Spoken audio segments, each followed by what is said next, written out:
দেখা নাই বুলি সেই গানটোত মই চিনেমাখনত মোৰ সেইটো একচুৱেলি মই এণ্ট্ৰি মাৰোঁ গানটোৰ মাজতে মোৰ অকণমান সংলাপধৰ্মীয়ে অকণমান তথাপিও এটা ৰিডিয়মত মই কওঁ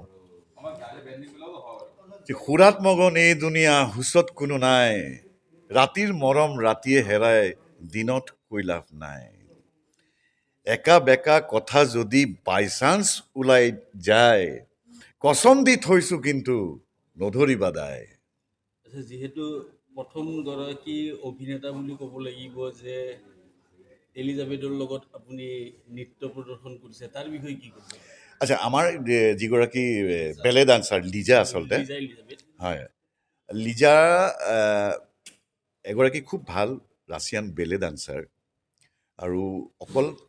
তেওঁ ডান্সেই কৰা নাই এটা ছিকুৱেঞ্চত তেওঁ আমাৰ লগত মানে মোৰ আৰু জুবিনৰ লগত অভিনয় কৰিছে খুব ভাল ছোৱালী খুব সহজ সৰল ছোৱালী আৰু তেওঁ আহি পেলাই তেওঁক মই এটা কথা কওঁ তেওঁৰ বিষয়ে বেলে ডান্সাৰ এগৰাকী আমাৰ ইয়াত যি কৰিঅ'গ্ৰাফাৰ আছিলে দীপক দে তেওঁ ইমান সুন্দৰকৈ যেতিয়া এটা ষ্টেপ শিকাই দিয়ে 2 মিনিটো নালাগে সেই ষ্টেপটো তেওঁ লৈ লয় আৰু চবতকৈ ডাঙৰ কথা যে অসমীয়া ভাষা আৰু ৰাছিয়ান লেংগুৱেজ কিমান আকাশ পাতাল পাৰ্থক্য আমি আমাৰ যিখিনি গানৰ কথা আছিলে সেইখিনি আমি ইংৰাজীতে লিখি দিছোঁ তেওঁ এবাৰ এনেকৈ চাই একদম মানে এইটো আপোনালোকে গানটো চাইছে যদি দেখিছে একদম তেওঁৰ লিপছত কোনো খুঁত নাই তাৰমানে তেওঁ যেনেকৈ লিপচিং কৰিছে গানটোত গতিকে বহুত ধন্যবাদ তেওঁক আচলতে তেওঁক আমি প্ৰিমিয়াৰলৈ মাতিছিলোঁ কিন্তু তেওঁৰ ব্যস্ত থকাৰ কাৰণে আহিব নোৱাৰে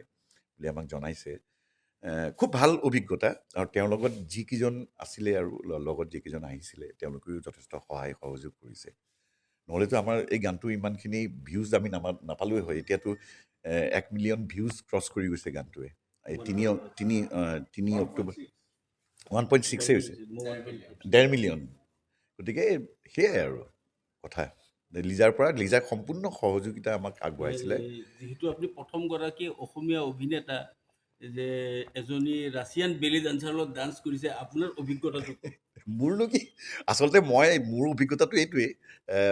আমি বৰ বেছি নাচ বাগ কৰিব নজনা অভিনেতা তথাপিও ৰিদম এটা আছে আমাৰ বডিত কাৰণ ৰিদম নাথাকিলে অভিনয় কৰিবলৈকে অসুবিধা কিন্তু আমাৰ লাজ লাগে আৰু নাচিবলৈ আৰু তাতে এইটো বয়সত তথাপিও তেওঁ মানে কৈছে দাদা মানে ইংলিছতে কৈছে তেওঁ মানে খালি মোক কৈছে দাদা আপুনি চিন্তা কৰিব নালাগে মই আছোঁ আপুনি যেনেকৈ ষ্টেপ দিয়ে মই আপোনাৰ লগত মিলাম গতিকে আৰু গ্ৰুপ আছেতো চবেই যেতিয়া নাচি আছে মোৰো ভয় লগা নাই আৰু একদম ধুনীয়াকৈ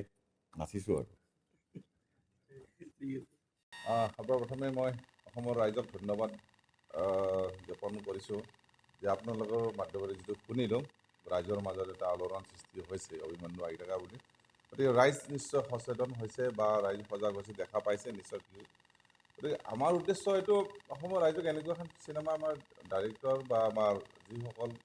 কলা কুশলী সকলোৱে কষ্ট কৰি ভাল চিনেমা এখন বনাইছে ইয়াত ৰাছিয়ান ছোৱালী বুলি শব্দ নাই আমাৰ কেৰেক্টাৰটো যিটো আহ্বান জনাইছে আহ্বান মৰ্মে আমাৰ ডেকা ল'ৰা ছোৱালী আদি কৰি এতিয়া নতুন প্ৰজন্মই যিটো বিচাৰে নিজৰ সেইখিনি তাত আমি সন্নিৱিষ্ট কৰা হৈছে 2 নম্বৰতে আমাৰ চিনেমাখনৰ ইয়াত যিটো আমাৰ ৰোমাঞ্চ লাগে বুলি মই আগতে কৈছোঁ আমাৰ স্ক্ৰিপ্ট ৰাইটাৰ আছে মোৰ ওচৰতে হিমাংশু নাথ আমাৰ দেৱজিৎ দা আছে ইয়াত সকলোৱে চিনি পায় তেখেতসকলক গতিকে মুখ্যতঃ ভূমিকা যিসকলে লৈছে তেখেতসকলক মই আপোনালোকৰ জৰিয়তে ধন্যবাদ জনাম কাৰণ মই চেঞ্চৰত চাইছোঁ চেঞ্চৰত মই নিজে আৱেগিক হৈছোঁ আৰু ৰোমাঞ্চো পাইছোঁ প্ৰথম তাৰপিছত আৱেগিকো বহুত হৈছোঁ গতিকে মই নিশ্চয় ডাইৰেক্টৰ আজি বম্বেতে আছে বা সকলোকে মই ধন্যবাদ জনাম যিসকল আমাৰ কলা কৌশলী শিল্পীসকলে আমাৰ লগত জড়িত হৈ অসমৰ ৰাইজক এখন বৰ্তমান সমাজে বিচৰা বৰ্তমান আমাৰ যুৱ প্ৰজন্মই বিচৰা চিনেমাখন দিয়াৰ কাৰণে সক্ষম হৈছে বা হ'ব 15 তাৰিখে অসমৰ প্ৰতিটো চিনেমা সিহঁতে ৰিলিজ কৰাৰ কাৰণে আমি গৈ আছোঁ গতিকে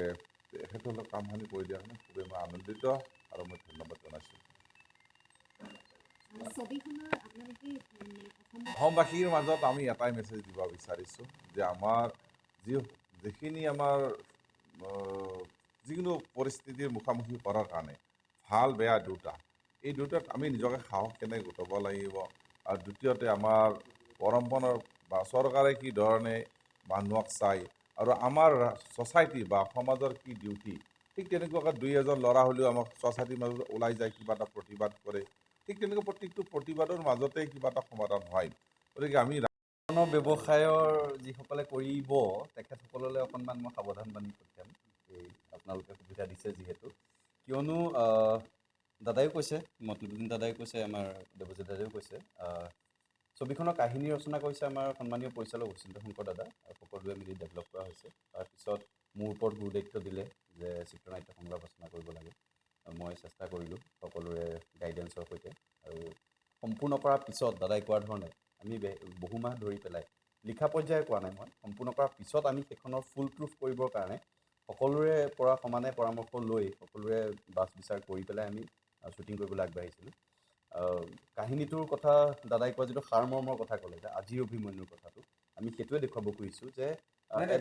ৰখা ভাল। নাই মই আৰু বাকী নকওঁ, বাকী একো নকওঁ মই, যে আপোনাৰ ট্ৰেইলাৰটোত যিখিনি দেখা পাইছে আপোনালোকে নিশ্চিত ৰূপে ট্ৰেইলাৰটোত যিখিনি দেখা পাইছে যে এজন লোকে, আমাৰ সাধাৰণ এজন লোকে যেতিয়া আমাৰ বিভিন্ন সামাজিক ৰাজনৈতিক বিভিন্ন শোষণৰ বলি হৈ যেতিয়া আমি অসহায় অনুভৱ কৰোঁ, তেতিয়া আমি সেই পৰিস্থিতিত আমি কি পৰ্যায়ত আমি নিজকে মুক্ত কৰিবৰ কাৰণে আমি কি পৰ্যায়লৈকে যুদ্ধ কৰিব পাৰোঁ, সেই ছবিৰ প্ৰতিফলন আপোনালোকে অভিমন্যুত দেখা পাব। আমি সততে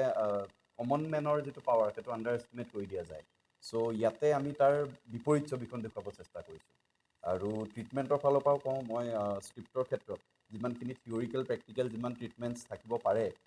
মানে একোখন স্ক্ৰিপ্টৰ স্ক্ৰীন প্লেৰ ষ্ট্ৰাকচাৰটো সকলো আমি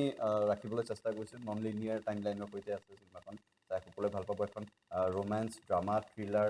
সকলোখিনি উপলব্ধ আছে। একশ্যন ইয়াতে বহুত উন্নত মানৰ একশ্যন ডিৰেকশ্যন কৰিছে। এইটো এটা trivial information, Rajesh কন্ননজী, Tamil film ইণ্ডাষ্ট্ৰীৰ বৃহৎ নাম, সিংঘম জৱান ইত্যাদি চিনেমাৰ একশ্যন ডিৰেকশ্যনৰ সৈতে তেখেত জড়িত। চিনেমাখনৰ আমাৰ কাৰিকৰী দিশত ক'বলৈ গ'লে চাউণ্ড ডিজাইনিং কৰি আছে ভাৰতৰ সৰ্বশ্ৰেষ্ঠ চাউণ্ড ডিজাইনাৰ্ছ অমৃত প্ৰীতম আৰু দেৱজিৎ চাংমাই। তাত ফাইনেল চাউণ্ড ডিজাইনিঙৰ মিক্সিঙৰ কাম চলি আছে। গতিকে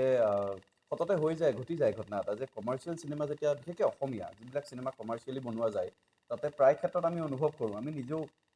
উপভোগ কৰি থকা দৰ্শক হিচাপে দেই, চলচ্চিত্ৰ নিৰ্মাণ কৰা পক্ষৰ মানুহ হিচাপে নহয়, সাধাৰণ দৰ্শক হিচাপে আমাৰ প্ৰায় অনুভৱ হয় যে কোনোবাখিনি শিথিলতা থাকি গ'ল, অভিনয়ত হওক, কাহিনীত হওক, কাৰিকৰী দিশত হওক। কিন্তু অভিমন্যুখন এখন ফুল প্ৰুফ, মানে আপোনাৰ সৰ্বাংগ সুন্দৰ যিটো ক'ব পাৰি আৰু ফুল প্ৰুফ এখন চিনেমা, য'ত আপোনালোকে লজিকৰ অভাৱ অনুভৱ